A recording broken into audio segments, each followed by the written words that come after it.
উঠেই দাঁত ব্রাশ করতে করতে একটু জমির দিকে যাওয়া। মাঝে মাঝে যাই, সব দিন হয়তো যাওয়া হয় না, যেদিন হয়তো দেরি হয়ে গেল।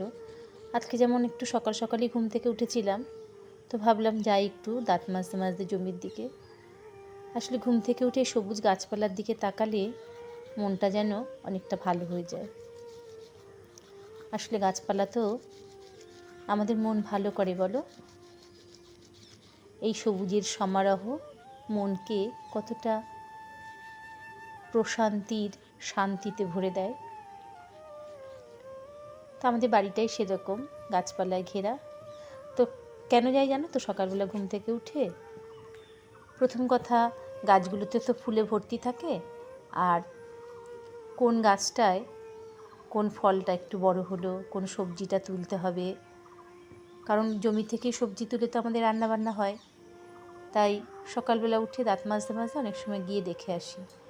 আর সবথেকে বড় কথা, সকালবেলা ঘুম থেকে উঠে ঘরটা ঝাড় দিয়েই আমি জামা কাপড়টা চেঞ্জ করে ঘরটা ঝাড় দিয়ে তারপরে একটু দাঁত মেজে চা খেয়ে নিই আগে, তারপরে গিয়ে সমস্ত কাজকর্ম।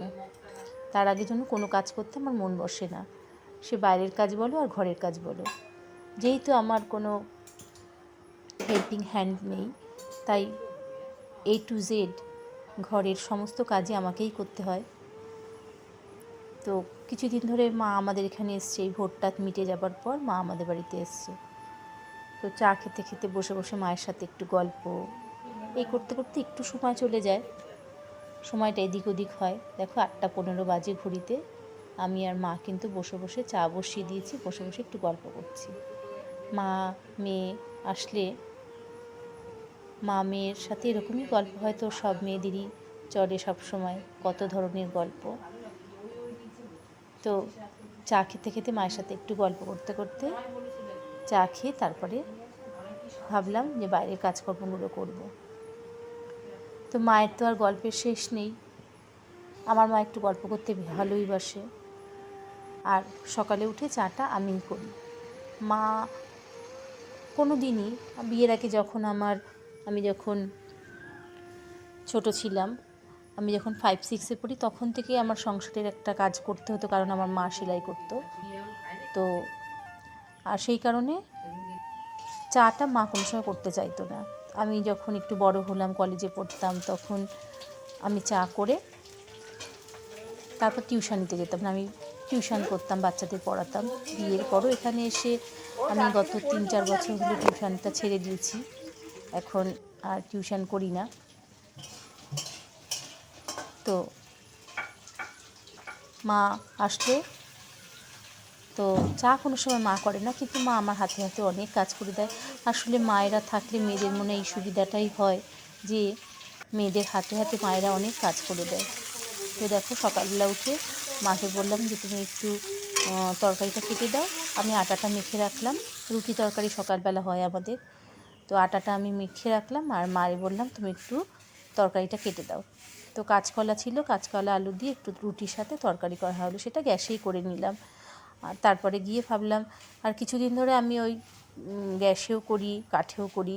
তো কাঠে রান্না করতে আমার না বেশ ভালোই লাগে। সে বিয়ের আগের থেকেও আমি কাঠে রান্না করতে অভ্যস্ত, আর বিয়ের পরে এখানে এসে তো বলাই বাহুল্য যে এখানে আমাদের প্রচুর পরিমাণে কাঠ আছে। তো কাঠের সারা বছর যদি কাঠগুলো গুছিয়ে রাখা যায়, তো কাঠে রান্না করাটা কোনো ব্যাপার না। কিন্তু সেটা সব সময় হয়ে ওঠে না, কারণ কাঠকুটো গুছিয়ে রাখা বড়মশাই সবসময় সময় পায় না। তারপর সবসময় লোকও পাই না যে সে এসে গুছিয়ে সমস্ত কেটে কুটে দিয়ে যাবে। আর যেহেতু আমাদের বাড়িটা বড়, ওপর থেকে নিচ পর্যন্ত পরিষ্কার করা, ওপরের ঘর নিচের ঘর, মানে বিভিন্ন রকম, যাদের একটু বড় বাড়ি থাকে তারা জানে যে বড় বাড়ি থাকলে সেটাকে পরিষ্কার পরিচ্ছন্ন করে রাখতে গেলে তার পেছনে কতটা সময় দিতে হয়। আমারও ঠিক সেম হয়। তো রুটিটা আমি বেলে দিলাম, মাকে বললাম যে তুমি একটুখানি তাহলে ভাজো। তাহলে তার প্রায় 10-12টা রুটি ছিল একসাথে, একেবারে না রাতে রুটিটা করে রেখেছি। মা 2টো রুটি খায়, আর বড়মশাই 3টে রুটি খায়, 5টা। তো 10টার মতো রুটি করলে আমার দুবেলা হয়ে যায়। তো মা আটাটা একটু বেশি মাখা হয়ে গেছে, তো মাকে বললাম যে তাহলে তুমি একটু ভাজো, আমি বেলে দিচ্ছি, তাহলে তাড়াতাড়ি হয়ে যাবে। তারপরে রুটিটা করা হয়ে যাওয়ার পর তারপরে চাল ধুয়ে নিয়ে কাঠের উনুনে গিয়ে ভাতটা বসিয়ে দিলাম। আর তার মধ্যে উঠোন ঝাড় দেওয়া, জামা কাপড় কিছু ছিল সেগুলো মেলে দেয়া। তো মা তো আছে যখন, মা হাতে হাতে করেই দেয়, তাতে তো আমার অনেক সুবিধাই হয়। তো তারপরে দেখো কাঠের উনুনে এসে, কাঠের ঘরে এসে কাঠের ঘরটা একটু ঝাড় দিয়ে পরিষ্কার করে নিলাম। পরিষ্কার করে নিয়ে তারপরে গিয়ে ভাতটা বসিয়ে দিলাম। ভাতটা অনেক সময় পরেও আমি বসাই, যখন রান্না হয়ে যাওয়ার পর তারপরে ভাতটা শেষে বসাই, যাতে ভাতটা গরম গরম থাকে। আর যেদিন দেখি গোছানো হয়নি আমার তরকারি কাটা, তো সেদিন ভাতটা বসিয়ে দিয়ে তারপরে একটু সবজি টবজিগুলো কেটে নিই। আবার রান্না করতে করতে অনেক সময় আবার জমিতেও যেতে হয়, তো জমিতে গিয়ে হয়তো কোনটা লাগলো সেগুলো তুলে নিয়ে আসি। আর আমাদের কাঠের ঘরটা কিন্তু জানো তো বেশ বড়, একদম মেঝে করা, সেই জন্য ঘরটা একটু ঝাড় দিয়ে একটু মুছে নিলে আর পরিষ্কার। আসলে সব থেকে বড়ো কথা কী জানো তো, মানে এলোমেলো নোংরা, এটা না আমার মোটে সহ্য হয় না। আর আমার বরমশাই না ভীষণ এলোমেলো। ছেলে তো চুপচাপ থাকে, কিন্তু ও চেষ্টা করে একটু গুছিয়ে রাখার, কিন্তু ছেলে মানুষদের আর মানে কি বলবো আমি এবার। আর বরমশাই হচ্ছে ভীষণ এলোমেলো। তো এই নিয়ে তো আমাদের দুজনের সাথে মাঝে মাঝে ঝামেলা বেঁধে যায়, তুমি কেন এলোমেলো করলে, কেন এটা এখানে রাখলে, কেন ওটা, যেটা প্রত্যেকটা সংসারে হয়। আবার প্রত্যেকটা সংসার হয় বলতে আর সব সংসারে হয় না, জানো তো। অনেক সংসারে আছে তাদের বররা কী সুন্দর ঘর গুছিয়ে দেওয়া, ঘর ঝাড় দিয়ে দেওয়া, হাতে হাতে কাজ করে দেওয়া, বোতলগুলোতে জল ভরা, ফ্রিজগুলো পরিষ্কার করা, কোথাও একটু ধুলো পড়লো সেটা একটু ন্যাকড়া দিয়ে মুছে দেওয়া, তার কত কাজ। বোতলে অনেক সময় দেখলাম যে নোংরা হচ্ছে, একটুখানি বোতলগুলো পরিষ্কার করে রাখলো, ঘরের কোথায় ঝুল পড়েছে সেটা ঝুলটা ঝেড়ে দিল। এগুলো কিন্তু আমি দেখি করতে। তো আমার মাঝে মাঝে আফসোস হয় না বলবো না, মাঝে মাঝে আফসোস হয়, কিন্তু আবার ভাবি যে সব মানুষ তো সমান হয় না। তো আমার বরমশাই কিন্তু এমনিতে খুবই ভালো, এবং সে একটা সাংস্কৃতিক মনস্ক নিয়ে সবসময় চলাফেরা করে। যাই হোক, তো রান্না করতে করতে আমি একটুখানি ভাতের মধ্যে আলু সিদ্ধ দিয়ে দিলাম, কারণ সকালবেলা আমি খাইনি। ওই যে আমি বললাম আমি না একটু পিপাসু, ভাত খেতে আমি ভালোবাসি। তো ভাতটা বসিয়ে দিয়ে ভাতের মধ্যে একটা আলু সিদ্ধ দিয়ে দিলাম। তো ভাবলাম ভাতটা হয়ে গেলে একটু আলু সিদ্ধ, গরম গরম আলু সিদ্ধ ভাত আমার ভীষণ পছন্দের। তো ভাবলাম যে তাহলে ভাতের মধ্যে একটা আলু সিদ্ধ দিয়ে দিই, ভাতটা হয়ে গেলে গরম গরম আলু সিদ্ধ ভাত খেয়ে নেব। পছন্দের মানে ভীষণই পছন্দের। তুমি আমায় দুবেলা, আর আলু সিদ্ধটা যদি একটু গরম গরম শুকনো লঙ্কা ভেজে যদি আলু সিদ্ধটা মাখা হয়, তাহলে তার কথাই নেই। তো ভাতটা বসিয়ে দিয়ে আমি জমিতে চলে গেলাম কটা কাঁচা লঙ্কা আনতে। কাঁচা লঙ্কা রান্না করতে গিয়ে দেখি কাঁচা লঙ্কাটা একটু কম আছে। আমি ভাবলাম গাছ থেকে একটু টাটকা কাঁচা লঙ্কা তুলে নিয়ে আসি, তাহলে আলু সিদ্ধ দিয়ে টাটকা কাঁচা লঙ্কা দিয়ে গরম গরম ভাত খেতে বেশ ভালোই লাগবে। তো জমিতে গিয়ে তার মধ্যে আবার ঢ্যাঁড়স গাছের দিকেগুলো দেখে আমার নজর পড়লো। তো একটা দুটো দেখি ঢ্যাঁড়স গাছ হচ্ছে, ঢ্যাঁড়সগুলো। তো আমার মানে তোমরা কারা কারা ঢ্যাঁড়সটা পছন্দ করো জানি না, আমার কিন্তু ভীষণ পছন্দের। আলু দিয়ে একটু সর্ষে বাটা দিয়ে আলু দিয়ে ঢ্যাঁড়স দিয়ে মাখা করে তরকারি করলে কিন্তু দারুণ লাগে। আর সবথেকে বড় কথা, একটা কথা তোমাদের বলি, আমি ঢ্যাঁড়স কিন্তু মাছের ঝোলেও দিই। আর কচি কচি একদম ঢ্যাঁড়সগুলো একটু ধরো জ্যান্ত মাছ যদি হয়, তার মধ্যে একটু ঢ্যাঁড়স আলু দিয়ে আমি পাতলা করে ঝোল করি, গরমের মধ্যে খেতে কিন্তু দারুণ লাগে। তো ভাতটা বসিয়ে দিয়ে ভাতটা হয়ে যাওয়ার পর তারপরে আমি তরকারিটা পাঁচমিশালি তরকারি করব, কেটে নিয়েছি। আর মাই কেটে দিয়েছে। আর হচ্ছে চিংড়ি মাছ ছিল ফ্রিজের মধ্যে। চিংড়ি মাছটা ভাবলাম একটু সর্ষে আর জিরে বাটা দিয়ে মাখা মাখা করে একটু আলু দিয়ে রান্না করব। আর ওদিকে একটু ডাল করতে হবে, যেহেতু চিংড়ি মাছটা হচ্ছে একটু শুকনো শুকনো হবে, আমাদের আবার ঝোল না হলে খাওয়া হয় না। তো দেখো ডালটা প্রেশার কুকারে সিদ্ধ করে নিয়ে এসেছি ঘরের থেকে। তো চিংড়ি মাছটা করবো, আর এই ডালটা একটু পেঁয়াজ ফোড়ন দিয়ে ডালটা করব। তো এর মধ্যে আবার দেখলাম কতগুলো জামা কাপড় একটু জল কাচা করতে হবে। তো মা দেখলাম সব জামা কাপড়গুলো ধুয়ে সুন্দর মেলে দিয়েছে। আসলে মায়েরা এরকমই হয় বলো, মা থাকলে যে কত সুবিধা হয়, হাতে হাতে কাজ করে দেবে। এই যে কতদিন তো মা এসে আছে এখানে, জানো তো, দুপুরবেলা আমি খেয়ে দিয়ে আমি এসে চুপ করে শুয়ে থাকি, হয়তো একটু মোবাইলে কাজ করছি বা একটু মোবাইল দেখছি। তো ঘুম থেকে উঠে একটুখানি আমি দুপুরবেলা একটু বিশ্রাম করি, বিশ্রাম না করলে আমার ভালো লাগে না। সেটা সেই আমার বিয়ের আগের থেকে স্বভাব। মানে আমি যখন মাধ্যমিক পাশ করলাম, আমি কলেজে পড়তাম 11-12-এ, তো তখন সেই যে দুপুরবেলা একটু শোয়ার অভ্যাস তখন থেকে। আর আমাদের কলেজটা ছিল মর্নিং কলেজ, আমি 12:30-1টার মধ্যে কলেজ থেকে চলে আসতাম। তো তারপরে চান করে খাওয়া দাওয়া করে একটু দুপুরবেলা বিশ্রাম করতাম, আবার বিকালবেলা টিউশন করতাম। তো সেই থেকে আমার দুপুরে একটু শোয়ার অভ্যাস। তো আমি এখন এসে না শুয়ে থাকি, তো মা দেখি জামা কাপড়গুলো সমস্ত তুলে রাখবে। আমাদের যে কাঠের ঘরটাই যেই কাঠের ঘরে আমি রান্না করছি, এখানেই একটা বড় 2-3টে দড়ি আছে। তো সেই দড়িতে জামা কাপড়গুলো আমরা সব মেলে রাখি। তো সেখানে মা সব মেলে কাঠের ঘরে সুন্দর তালা দিয়ে চাবি নিয়ে আবার জায়গা মতো রেখে দেয়। তারপরে দেখো ভাত হয়ে গেছে, তরকারিটা বসিয়ে দিয়ে গরম গরম আলু সিদ্ধ ভাত কিন্তু আমি খেয়ে নিলাম। তো তোমরা কারা কারা এরকম গরম গরম আলু সিদ্ধ ভাত খেতে পছন্দ করো অবশ্যই কিন্তু কমেন্ট করে জানিও। আর সাথে একটু সর্ষের তেল। আমি অনেক সময় ঘি দিয়েও আলু সিদ্ধ দিয়ে ভাত মেখে খাই, কিন্তু ঘিটা যেহেতু আমার হাতের কাছে ছিল না, সেজন্য ভাবলাম একটু কাঁচা সর্ষের তেল আর একটু কাঁচা লঙ্কা দিয়ে ভাতটা খাই। আমার ভীষণ প্রিয়, জানো না? তো যারা তোমাদের কাদের প্রিয় তারা কিন্তু অবশ্যই আমায় কমেন্ট করে জানাবে আলু সিদ্ধ গরম আলু সিদ্ধ ভাত কার পছন্দ। তো যাই হোক, দেখো ভাত খেয়ে তরকারিটা বসিয়ে দিয়ে আমি ভাতটা খেলাম।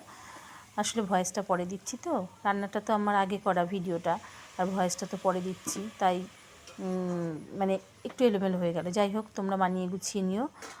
আর পাঁচমিশালি তরকারির মধ্যে ছিল আগের দিন ওই যে আমি কলমি শাক রান্না করেছিলাম, সেই কলমি শাকের না ডাঁটাগুলো ছিল, আর তার সাথে একটু আলু, বেগুন, তারপরে পটল, কুমড়ো, মিষ্টি আলু সব কিছু দিয়ে একটা তরকারি করলাম। আসলে পাঁচমিশালি তরকারি বা একটা সবজি আমাদের লাগে, কেন বলো তো? রুটির সাথে তো তরকারি লাগে, এটা ওটা দিয়ে রুটি খেতে পারে না, তাই পাঁচমিশালি তরকারি করলে সেই তরকারিটা দিয়ে কিন্তু ভাতও যেমন খাওয়া হয়ে যায় আর রুটিরও কাজ চলে যায়। না হলে রুটির জন্য আবার আলাদা করে তরকারি করতে হয়। তো আমার রান্না করতে করতে এত খিদে পেয়ে গেছিলো, আমি ভাবলাম তাহলে তরকারিটা বসিয়ে দিয়ে একটু ভাত খেয়ে নিই। তো ভাতটা খেয়ে নিলাম, খেয়ে নিয়ে তারপরে গেলাম আবার বাইরের কতগুলো জামা কাপড় ছিল শুকিয়ে গেছিলো, তো সেইগুলো তুলে আবার ঘরে গুছিয়ে রেখে আসলাম। তো সেই সময় তো আমি আর ভিডিও করিনি, সেই সময় মোবাইলটা ক্যামেরাটা অফ করেই রেখেছিলাম। তো তরকারিটা হয়ে যাওয়ার পর তারপরে করে নিলাম হচ্ছে চিংড়ি মাছ দিয়ে আলু দিয়ে। তোমরা চিংড়ি মাছ দিয়ে আলু দিয়ে এভাবে কারা কারা খাও অবশ্যই কিন্তু কমেন্ট করে জানিও। আলুগুলো আমি ডুমো ডুমো করে কেটে নিয়েছিলাম, কেটে নিয়ে ভালো করে একটু ভেজে নিয়েছি। ভেজে নিয়ে তারপরে আলুগুলো ভেজে তুলে নিয়ে তারপরে চিংড়ি মাছগুলো ভেজে একটু মশলা দিয়ে কষিয়ে আলু দিয়ে কষিয়ে বেশ মাখা মাখা করে রান্না করেছি। তো আমাদের বাড়িতে একটা পুচকে আছে, ওটা আবার চিংড়ি মাছ খেতে ভীষণ পছন্দ করে। তো ও যদি দেখে আমি চিংড়ি মাছ রান্না করছি, ও বলবে কি আমি আজকে না তোমাদের ঘরে খাবো। তা আমি যদি বলি যে না, তাহলে ওর খুব মন খারাপ হয়, চোখ দিয়ে জল চলে আসে। তো সেদিন আর আমায় বলেনি যে আমি তোমাদের ঘরে খাবো, কারণ ও দেখতে পায়নি। ও যদি দেখতে পেতো তাহলে বলতো যে আমি যখন রান্না করছি তখন ও দেখতে পায়নি, যদি দেখতে পেতো তাহলে বলতো আমি তোমাদের ঘরে খাবো। তো আমি রান্না করে আবার ওই পুচকেটার একটু দিয়ে আসলাম চিংড়ি মাছ দিয়ে আলু দিয়ে যে তরকারিটা করেছিলাম সেটা। ওর চিংড়ি মাছ আর হচ্ছে ওদিকে হচ্ছে আলু সিদ্ধ করে যদি হচ্ছে একটু শুকনো লঙ্কা ভেজে কাঁচা পেঁয়াজ দিয়ে সুন্দর করে মাখা হয়, তো ও বলবে আমি আজকে তোমাদের ঘরেই খাবো। মানে আলু সিদ্ধ, চিংড়ি মাছ, তারপরে চিকেন, মানে যদি মুরগির মাংস রান্না করি তো মুরগির মাংস, আর ওদিকে হলো যে কোনো বাটা, ধরো ঘ্যাটকোল পাতা বাটা, যে কোনো বাটা, ও বাটায় মানে টেস্টি খাবারগুলো খেতেও খুব পছন্দ। ধরো মোচা করলাম একটু চিংড়ি মাছ দিয়ে, যদি আমরা ভাত খাচ্ছি ও হয়তো আসলো, হয়তো এক গাল দিলাম, তো বললো ঠাম্মি দারুণ হয়েছে আর একটু দাও, মানে ও একটু পুচকে একটু খেতে ভালোবাসে। তো যাই হোক, দেখো ডাল করে নিলাম, তারপরে মাছটা করে ডালটাও করে নিলাম, আর মা কটা কুমড়ো ফুল তুলে নিয়ে এসেছিলো। তো ভাত খাওয়ার আগে গরম গরম কুমড়ো ফুলটাও গিয়ে একটু বড়া করে নিলাম। মায়ে বললাম যে তুমি কুমড়ো ফুলটা তুলে নিয়ে আসো, আমি বড়া করে দিচ্ছি। তো মা নিয়ে আসলো। এদিকে দেখো চান টান করে মা পুজো দিয়ে দিয়েছে, আর ওদিকে আমি বাসন টাসনগুলো মেজে চান করে এসে দেখছি মার পুজো দেওয়া হয়ে গেছে। আর এদিকে দেখো ছেলে পা লম্বা করে তিনি শুয়ে শুয়ে মোবাইল দেখছে, আর ওই যে মা চান করে এসে বিছানায় চুপ করে শুয়ে আছে। আর এই যে কতগুলো জামা কাপড় সে আমি তুলে রেখে গেছিলাম ঘরে। তারপরে মা, আমি, ছেলে চান হয়ে গেছিলো, তো তিনজনে মিলে খেতে বসলাম বড়মশাই খাবার গুছিয়ে রেখে। তো আমার ভিডিওগুলো তোমাদের কেমন লাগছে অবশ্যই কিন্তু কমেন্ট করে জানিও।